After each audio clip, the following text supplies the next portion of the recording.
Morning to you, class 7th students. In the previous class we have done question number A and B, and in this class we are going to start with question number C.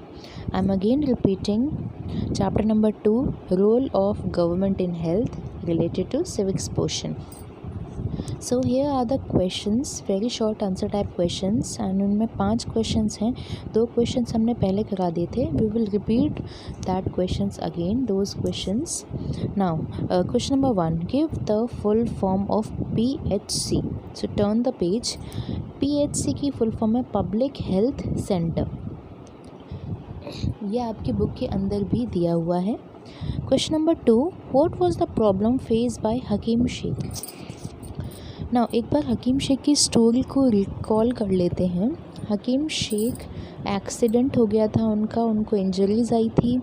वो government hospital गए थे, but वहाँ पर उनको bed available नहीं हुआ, तो वो डिफरेंट हॉस्पिटल्स के चक्कर लगा रहे थे. उसी कंडीशन में 14 आवर्स गुजर गए थे.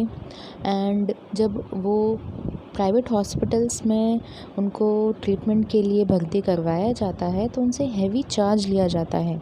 तो इस बात से वो बहुत नाराज़ हुए कि जब मैं गवर्नमेंट हॉस्पिटल में अपना इलाज करवाने के लिए गया तो वहाँ फैसिलिटी नहीं है. जब हम टैक्स देते हैं तो गवर्नमेंट का ये फ़र्ज़ बनता है कि वो हमारी हेल्थ का ध्यान रखे, बट ऐसा तो उन्होंने किया ही नहीं.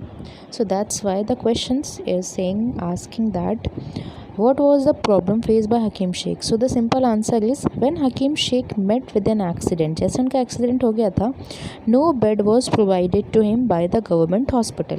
बिल्कुल यही उनको प्रॉब्लम फेस करनी पड़ी थी कि जब उनका एक्सीडेंट हो गया तो उन्हें बेड ही प्रोवाइड नहीं करवाया गया था. ये है उनकी main problem.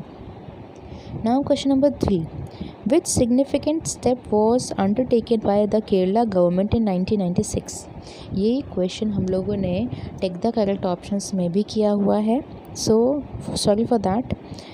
Now in 1996 the Kerala government allotted 40% of the entire state budget in providing the basic facility like health, sanitization etc.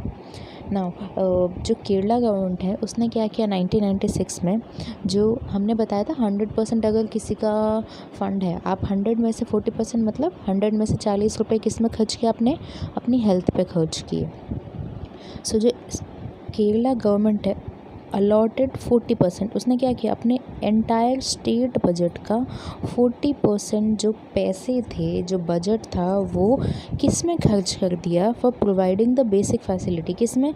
Health में, लोगों की तबीयत को ध्यान में रखने में, उनको फैसिलिटीज़ देने में, सैनिटाइजेशन में, मीन्स साफ़ सफाई बनी रहे, एंड आंगनवाड़ीज़ को लॉन्च करने में, और वुमेन अपलिफ्टमेंट प्रोग्राम्स को ऑर्गेनाइज़ करवाने में, ताकि वो इंडिपेंडेंट बनी रहें और वो अपना जो खर्चा है, जो अपनी अर्निंग है, वो खुद कर सकें.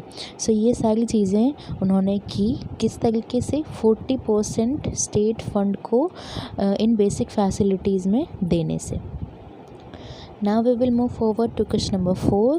Which decision was taken by government of Costa Rica? This question we have also done in the take the correct answers. So I'm repeating again. Government decided to spend their money on education, health and other services. Costa Rica एक Latin America का देश है. इस देश ने क्या फ़ैसला लिया कि हम आर्मी रखेंगे ही नहीं, क्योंकि बहुत ज़्यादा पैसे खर्च होते हैं आर्मी रखने में. उनकी ड्रेसेस, उनकी ट्रेनिंग, उनकी बंदूकें जो भी आती हैं, उनकी सेफ्टी के लिए चीज़ें, उन सब पे बहुत ज़्यादा खर्चा होता है. सो इनसे अच्छा क्यों ना हम वो जो रुपए हम आर्मी पे स्पेंड कर रहे हैं, हम लोगों की हेल्थ सर्विसेज की जो नीड है उसको पूरा करने में लगाएं. सो they decided to spend the amount that would be spent on the army on the needs of public health and basic needs of the people of Costa Rica. लोगों की ज़रूरत पे उन्होंने सारे के सारे जो पैसे थे वो दे दिए. Now question number 5, suggest 2 steps to improve the health situation in India.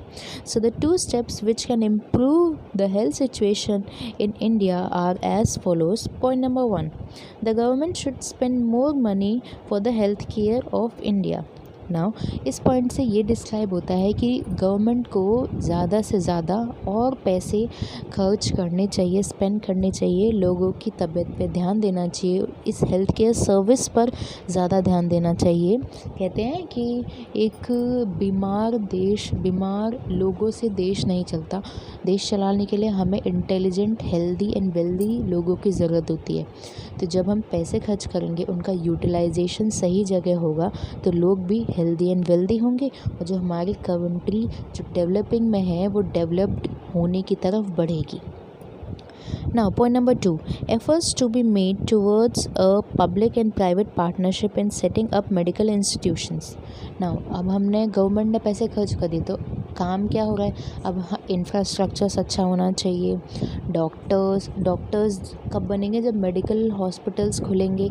हमें क्या करना है, पब्लिक और प्राइवेट पार्टनरशिप दिखानी है, मेडिकल इंस्टीट्यूशंस खोलने हैं जिनमें ज़्यादा से ज़्यादा जो एक्सपीरियंस, वेल इक्विप्ड सारा सामान होना चाहिए उसके अंदर, और एक्सपीरियंस डॉक्टर उनके अंदर से निकलें ताकि बीमारी बताई और बताते ही छूमन तक छू हो जाती है। मीन्स कि फ़र्स्ट ऑफ़ ऑल आप तो बीमार ही ना पड़े, आपको कोई डिज़ीज़ ही ना हो, इम्यूनिटी पावर इतनी अच्छी रखनी है।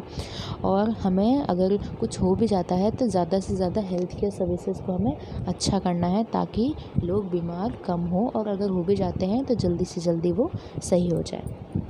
Now we have done the very short answer type questions in this class, and in the next class we will do question number 4 and 5 of short answer type questions. Thank you.